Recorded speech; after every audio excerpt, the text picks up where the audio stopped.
Good afternoon, everybody, and welcome back to Moddriven. Today, I wanted to get on here and talk about mods, added accessories, and the impact that they may have on your manufacturer's warranty. You know, I've done a lot of mods on vehicles over the years here, on Tacomas, Gladiators, Wranglers, Mercedes, Honda Civics. There have been several that I've done, and I never fails. I get questions on the channel. Will this affect my warranty? Will this void my warranty?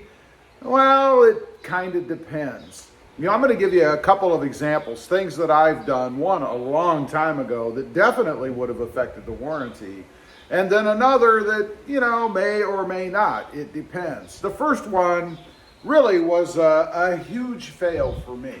Years ago, a friend of mine bought a Ford Escort. If you're not familiar with that, it was a little hatchback, a little economy type car. They were really cheap. He bought it brand new, decided he didn't like the radio, so he wanted to put a new radio in it. Now, I had done some radios in the past, not many, and I wouldn't say I had great success with them, but of course I was younger and can do anything, right? So we rip his radio out, his stock radio, and we put this, I think it was a Jensen maybe, something like that, Sparkomatic, I don't know what it was.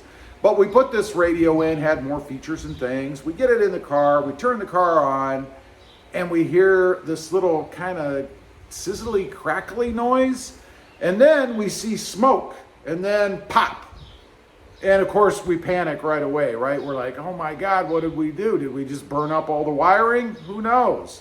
So the radio didn't work, obviously. We pulled that radio back out. We put in the original radio, the stock radio, and fortunately, once we replaced the fuse, and I'm talking about in the panel, everything worked fine. So I don't know what we did. Chances are we probably had the radio hooked up wrong. I wouldn't put it past us. And we smoked the radio. I believe he did take the radio back, said it didn't work. I believe he got a refund. But in all fairness to the company, it really was our fault. Had they had any way to test it or any knowledgeable crew at the store, we shouldn't have gotten a refund on that because we did it. We ruined it. We hooked it up wrong. The second example I'll give you actually happened to a subscriber on the channel. He has a Toyota Tacoma, and he took his truck into a dealership. He was having a check engine light problem. So he took it in, they did their diagnostics, all that stuff, and they said that the reason he was having problems was because there were a couple antifuses in there. If you're not familiar with an antifuse, it's just a wire, if you will, with an end on it with two blades. And in that end, you can put an added fuse, an antifuse, as well as the original fuse that you pull out of the fuse box. You hook that up to your accessory, stick it in the slot, and then it will function the same way that that circuit does in the truck. In other words, if it's on part of the time, it will work. If it's off part of the time, it will not work. Whatever that particular fuse does. Now, in this case, they told him that the reason he was getting the check engine lights and some of his other features weren't working was his fault. It was his fault because he put in the antifuse. Now, I can't disagree with that. If the wiring was wrong, I mean, I don't know how the install was done. Maybe it wasn't grounded properly. Who knows? Whatever the reason is, too much draw, I don't know.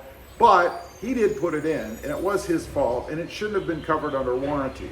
A lot of money later, they removed the antifuses. As far as I know, everything worked after that. And there's really no reason it shouldn't, unless, of course, he burned up some wiring and has bigger problems.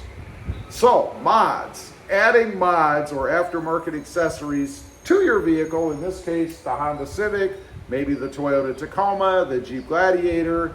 If you do something wrong, and it can be proven that it's your fault, that it caused the failure of an otherwise warranted part, then it's on you.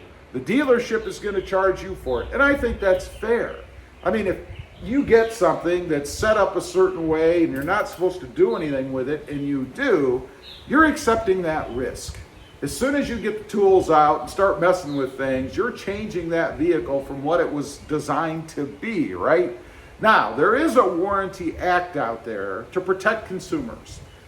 The act's purpose is so that the manufacturer can't deny warranty for things that you had nothing to do with.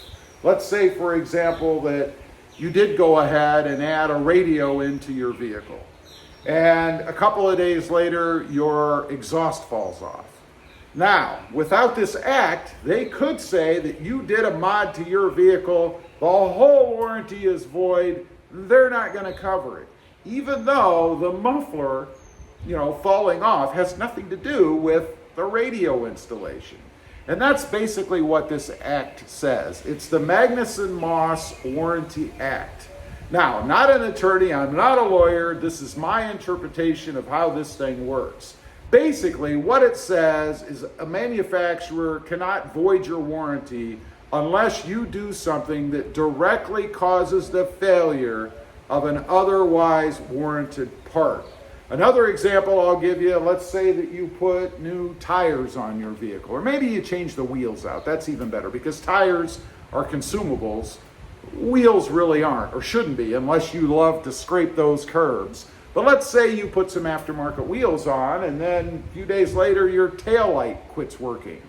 Well, one has nothing to do with the other. The dealership can't say that because you put aftermarket wheels on your vehicle, they're not going to cover that taillight that doesn't work anymore while you're still under the warranty period. So you take a bit of a gamble, I guess. You're safe as long as you're doing something that doesn't cause the failure of an otherwise warranted part. Of course, there's always risk. You always potentially can have a hassle with the dealership. If you have a dealership that's really a stickler for this, it's possible they could deny your warranty altogether. It's not legal, but then you have a court battle, right? And there are costs to that.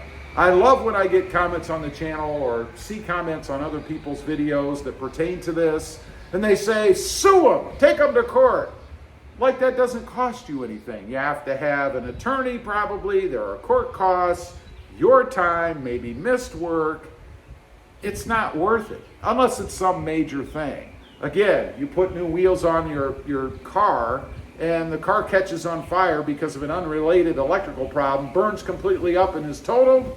Well, that's thousands and thousands of dollars. So in that case, it might be worth it. But otherwise, these little things, if your light bulb goes out and the dealership won't replace it because they say you put aftermarket wheels on, just go buy a new bulb. It's going to save you money in the end. Anyway, I just wanted to get on here and talk about that. There's obviously a risk when you start modding or changing your vehicle. You just have to be careful. Be sure you know what you're doing. Watch plenty of install videos like mine here on the channel. By the way, don't forget to click the subscribe button while you're here. Leave a comment. Let me know. Ever put a mod on a truck, then had a problem, took your vehicle to the dealership, and had your warranty claim denied because of your mod? I'd be curious to know. Thanks for watching. Stay safe out there. Bye.